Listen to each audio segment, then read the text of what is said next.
There were some big calls by referee Stuart Atwell in the Friday night football between Bournemouth and Manchester United. And they have got fans questioning the consistency of referees and VAR. Here's a reminder of the incidents. Oh, that's a tug back on the shirt of Cunha. And it's going to be a penalty for Manchester United, a yellow card for Jimenez. Cunha got away from his man. Jimenez took the bait, made the mistake. Ahmad will get there ahead of Trufair. It's Ahmad. Trufair had hands on him. Stuart Atwell takes a good, long, lingering look at it and allows Bournemouth to play on. It's not so much the hands, I don't think, it's his right boot, is it? It will not be a penalty. They'll stay with the on-field decision there. Tavernier. Through P. Evan Nielsen. Oh, Maguire had hands on there. And he's sent off. A red card for Harry Maguire. He grasps hold of the forward. Not for too long. He's got to go. The red card's been shown. Right, guys, let's get stuck in. Taking you back to Friday night. The big talking points, Atwell and VAR failing to award a penalty for Adrian Truffett's challenge on Ahmad. Look, Man United, they're going to make an official complaint, a formal complaint, to head of referees Howard Webb. First of all, look, Dermot, what did you make of the decision? I think they're both penalties. And I think the problem that happened is not giving that one. It must manifest itself later because the second one is also a goal-scoring opportunity. So their argument is it's a penalty. If you look at them, they're so similar. So I think, on balance, give both.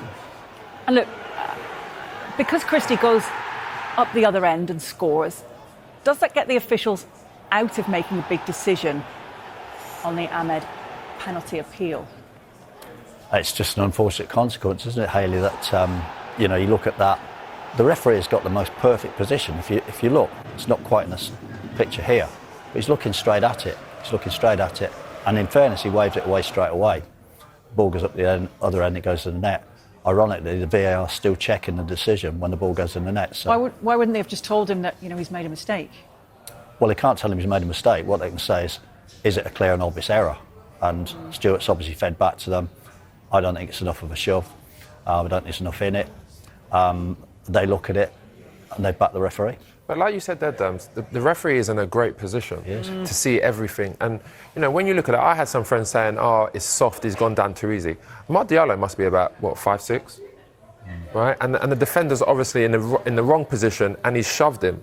And then the way he's fallen, it doesn't look like, he's not exaggerated that at all. He's just off balance. So I can't understand why the referee hasn't seen that and he's made the decision against that. And I think that is the reason why this whole commotion has started now, because I think if the Maguire ones happens first, this one is then a penalty, I think. But it's obviously happened the other way around, and I know it's hindsight. But it's definitely a penalty for me. Yeah, look, on that, fans are comparing that challenge to Harry Maguire's on Evan Nielsen, which saw a red card. Here we are, passage of play. Why are they different, Dermot?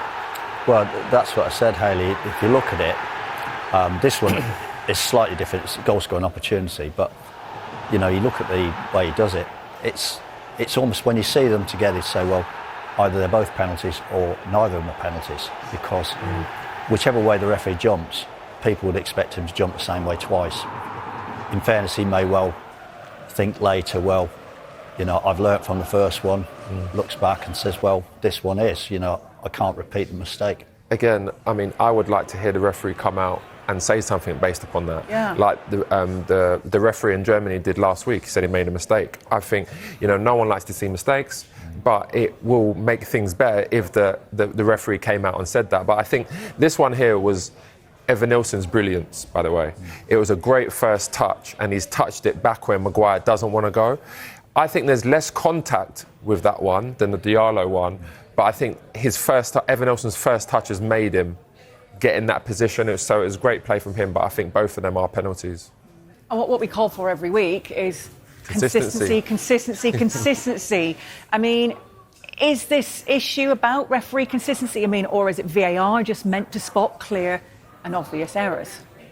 Well, consistency is great as long as you get it right every time, isn't it? But Yeah. if we agree the first one's a penalty, Yeah. so we agree that's wrong, do you want him to get the second one wrong just to be consistent, or do you want him to go, well, I'm going to point. get that one right? So that's the problem with consistency.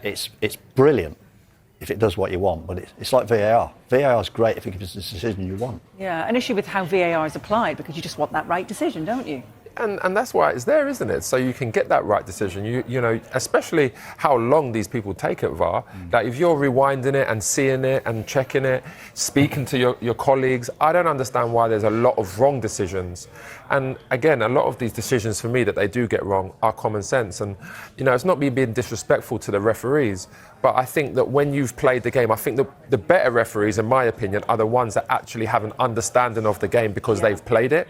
And it's not to say you're playing at the highest level, any level, but I think it's the ones that haven't played the game are the ones that have a different interpretation of what is a foul and what isn't.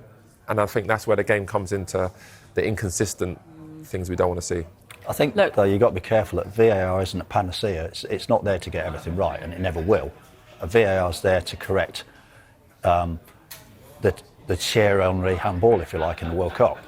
It's things like clear and obvious errors. It's not there to re-referee. It's not there to go, Jay, you've got this wrong, so you've got to do this. You know, you've got to be mindful that there's always going to be a subjective element. And that's where I think that the debate comes into play, because yes, it is subjective, but I feel like the referees, the officials that get more decisions right, are the ones that have actually played the game rather than the ones that have just looked at the rules from a textbook. OK, look, Michael Carrick compared the Ahmad incident to this penalty given for a foul on Matheus Cunha. So comparing it to that, is that a fairer comparison? There's no question, this one. I mean, it's great play from Cunha. And you can see him. He's actually grabbed his shirt. Yes, Cunha's gone down. People might say he's made the most of it, but he's got this view's the best view. Like, he's grabbing him, he feels it, he's gone down. But it's good play from the forward. But that one's obvious, I think. Yeah. And look, another one to bring you here as well. We've got Bournemouth fans. I mean, they're asking why Evan Nilsson wasn't awarded a penalty in the first half. This you can see here. Maguire pushing him. What do you think to this one then? I didn't think this was a penalty, actually. I think both players are tangled, but Evan Nilsson's overrun the ball anyhow. I think there's minimal contact, but for me, I wouldn't give that if I was a referee. And I don't know, I think if that was me, I'd be asking for it. Well, I was a forward. If that was me, I'd be asking for that. But I kind of understand why it hasn't been given, and I think it's what you said. The ball is going behind him. And then the fact that Evan Nilsson didn't really appeal for it. He didn't throw his hands up and stand up and start running towards the referee. He just kind of let it go.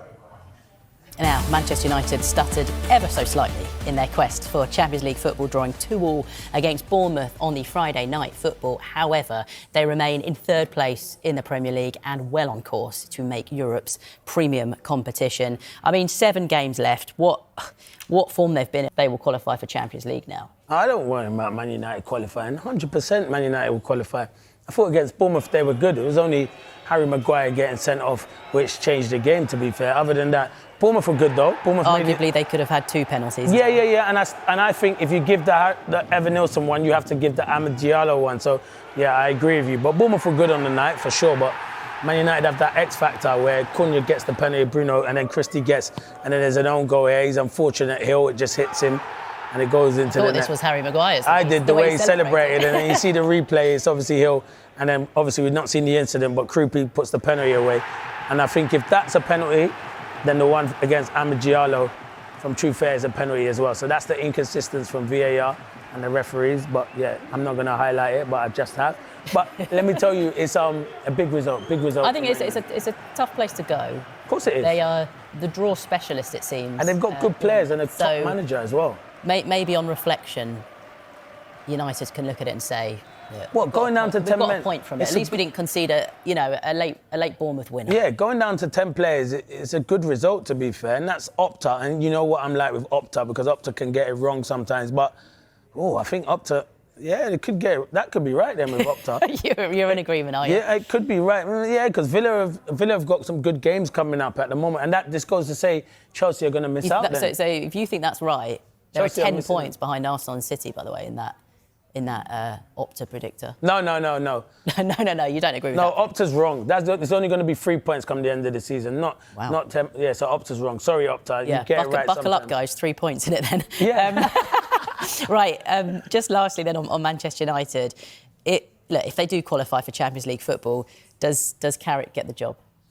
Where do you stand on this at the moment? I would give him the job, definitely, if they get Champions League football, because the job Michael Carrick's been fantastic. But do I think the hierarchy will give him? I don't know. I'm not quite sure. I still think it's 50-50. I don't know. I think when he went in there, they would have said to him how it's going to plan out. And they probably didn't know, but they were saying it's only interim from now to the end of the season, regardless of how well you do. I think those conversations, and maybe they've already got a manager in mind that they want for the summer. But at the moment, all Michael Carrick can do is keep doing well what he's doing. His stock's high. Whatever happens, Michael Carrick will be managing a Premier League club next season. Hopefully it is... Next season? Yeah, because He's not at United. Maybe if he's not at United, you never know. We were talking earlier, the Tottenham job could become available if they don't get their number one target. You just don't know at the moment. But I think the job Carrick's done has been outstanding. He's not really changed a lot, but Ruben Amorim had the players, but what he did is put good players in like Kobbie Mainoo, who was sitting on the bench. How silly does Ruben Amorim look now at home? He must be basically kicking the TV all the time. But I hope Carrick gets the job. OK, sorry, Jay, but we've got to get to the League Cup final between Arsenal and Man City. Look, Peter Banks was the referee at Wembley. It was his first major final. How would you assess his performance then, Dermot? I think he did really, really well. I think Way did well. I mean, the first half wasn't the best game to watch. And it was so easy for him to get involved in things he didn't need to and draw attention to himself. I think that's where he was really clever. I mean, one thing I think was a poor decision was the yellow card on Nketiah. That's never been a yellow card. He hasn't touched him. He's given me a yellow card early doors. Now he can't make a challenge. And, OK, people might say, oh, well, Arteta could have made a substitution and brought on Calafiori. But I think that was a big yellow card in terms of now he can't tackle, he can't, he can't mistime anything. That to me is not a yellow card at all. It's not when you see that. In fairness to Peter Banks, if you go to the first angle, his angle, it looks as though he jumps in. Players don't do any favours. If it wasn't a foul, why did the City player have to go to ground? So players don't do referees any favours. I think, to be honest, I think the City player slipped. He's put his foot down and he's slipped. But I think as it's happened, it looks like a collision where you think maybe it is. But we're privy to see these kind of replays in slow motion. Absolutely. And when you see it, you can see he's clearly not, had any contact with him. And I think that's the only one where I would say it was a poor decision, and I think it affected his game. Yeah, because it was so early as well. I think that you've got to be fair to Peter, and I think how he saw it, Nketiah does jump in. He does jump in. He doesn't get him. I get that. It's not a foul. It's not a yellow card. I get that. But I can understand on what he saw with one view, I can understand why he's yellow carded. What you've said is absolutely spot on. We've got the privilege to look at that and we see the second angle. Yeah. You're absolutely right. He doesn't catch him. It's not a yellow card, but these things happen in football matches. It's just unfortunate. Do you think they should be checking these kind of yellow cards as well? I don't, because I'm a great one. I already think the game's a beautiful game. I'm addicted to football because it's a beautiful game. I don't want it being like a computer game. Yeah, another incident he had to deal with is Pep Guardiola, furious after Kepa Arrizabalaga avoided a red card, bringing down Jeremy Doku when he was through on goal. That Peter Banks decided it was yellow. What do you think it should have been, guys? I think that's the right decision, to be honest. The only thing I would say on this one, he should have let it play out more. Yes. Dermot always says, take a breath, see where this goes, and then make a decision. I think the fact that he's made the decision so soon is what I would be upset with, because when Doku gets the ball here, when he turns back, Haaland's arriving, and Haaland might be able to have a shot there, because the defender's there in goal, but if you have a decent enough shot and loop it, that's an opportunity. So I think he should have seen that one play out, but it's definitely not a red card for me. I don't think it's a red card either. I think there's so much to do. And in fairness to the referee, once he's gone too wide, I get it, he can knock it back to half. Once he's gone too wide, he's lost his opportunities. That's the thing. He's not. Doku's not going to score from where he is. No. So I think that's when Peter says, I'm going to bring it back. OK, right. Right, welcome back. Let's get to the Tyne-Wear derby where referee Anthony Taylor paused the game 5 minutes into the second half because there was a report of racist abuse from the crowd. Now, this was directed at Sunderland's Lucharel Gertruda. It was in line, of course, with the Premier League's on-field anti-discrimination protocols. We hate to see it, but look, Dermot, how did he handle it? Just like the game, Hayley, absolutely perfect. If you ever want to see how to referee a football match, this was it. But he has all kind of challenges. This is one we never want to see, but he was just so calm. He did everything correctly. And the great thing about it was he let everybody know seamlessly. I just think it was done perfectly. Yeah, and it will be investigated as well, of course. Yeah. I mean, Gertruda as well, speaking to the referee, letting the officials know, and the way Anthony Taylor handled it, I think was perfect. And that's the only way we're going to get this racism out of our beautiful game. Let's talk decisions. VAR check for possible penalty. He called no penalty, so right decision, Dermot? I think so. I don't think Hume does anything wrong. He's always got his foot planted. He doesn't make a challenge, and I think Anthony Gordon actually invades his space. Just think it's unfortunate. It's almost like Gordon catches Hume rather than the other way round. I think what Gordon's done there, he's just tried to get his body in. I don't think he's trying to dive. Yeah. I think he's just trying to get his body in across the ball. But I don't think it is a penalty. I think if you give penalties for that, that's really soft. If the defender was to try and kick it or clear the ball or pass it and it catches him, then it's a different conversation. But I think that was the right decision that was given. Like Newcastle defender Malik Thiaw had a goal disallowed after VAR deemed Jacob Murphy was interfering with Sunderland keeper Melke Elborg whilst in an offside position. Thoughts on this intervention? It's a great spot because he's definitely interfering with the keeper. He's actually in physical contact with him, so he impacts his ability to save the ball. He's also in his line of vision, but not a goal. Yeah, I think that's the easy one, to be honest. I mean, if we ever talk about interfering with play, that's the most obvious one because he's actually having contact with the keeper, like you said there, Derms. We're going to head to Aston Villa now, to Villa Park. Villa had a penalty overturned by referee Paul Tierney after VAR sent him to the monitor to show West Ham defender Konstantinos Mavropanos getting the ball. This is when tackling Ollie Watkins. The players, they look very confused about this initial decision. Are you surprised he gave this actually in the first place, Dermot?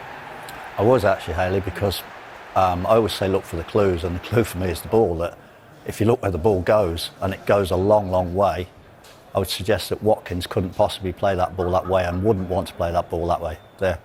But what I would say, the VAR was very, very quick to intervene. It was done very quickly and not a penalty.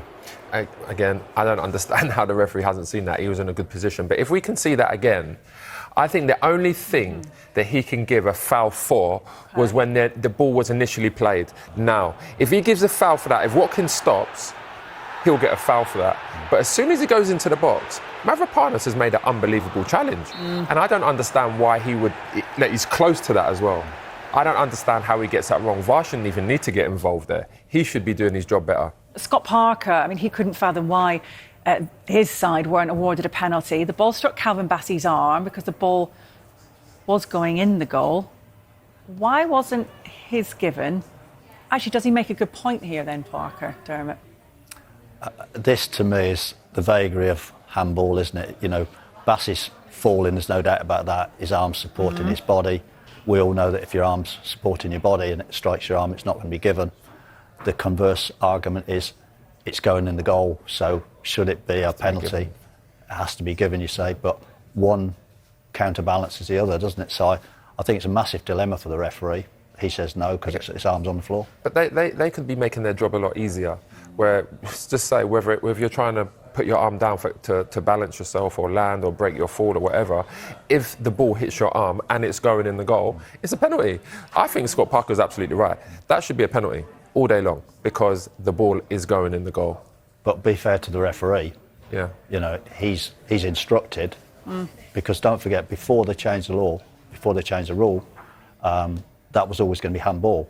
Yeah. And then it was decided if your arm's supporting you, it can't be handball. So I get it, but it's a big dilemma for the referee. So you can't blame the referee.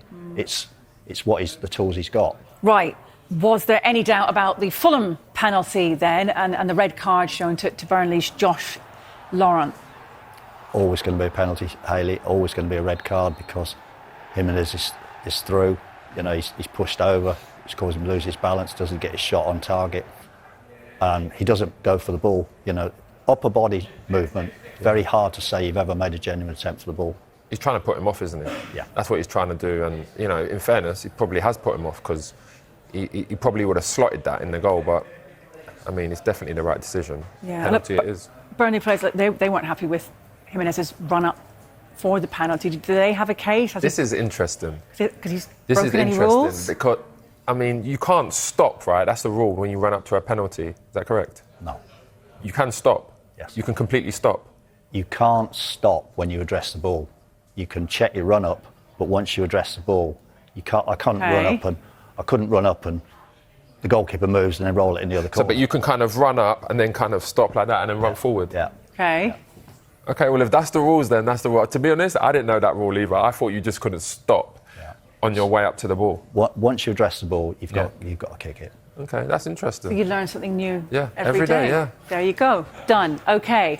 Let's take you to Brighton, Liverpool.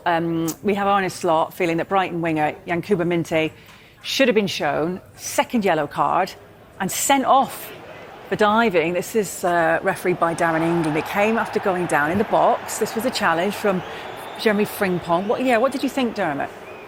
I think if he'd got a second yellow card, he couldn't have argued. Maybe because he's got straight up. The referee thinks, well, he's slipped or he's felt something, but he's not been fouled. Quite clear, it's not a penalty. But does he have to go down like that? I think not. Do you know what saves him here? What saves him here? That's it. He didn't appeal for it. If he put his arms up or kind of made any gesture to the referee, I think the referee would give him the second 100%. yellow. The fact that he's just got up and jogged back made the referee think, oh, maybe he has just gone down or slipped or whatever it may be. That's what saved him. What a game it was for Danny Welbeck, hey. But there was a VAR check on his second goal for offside. It looked so tight here.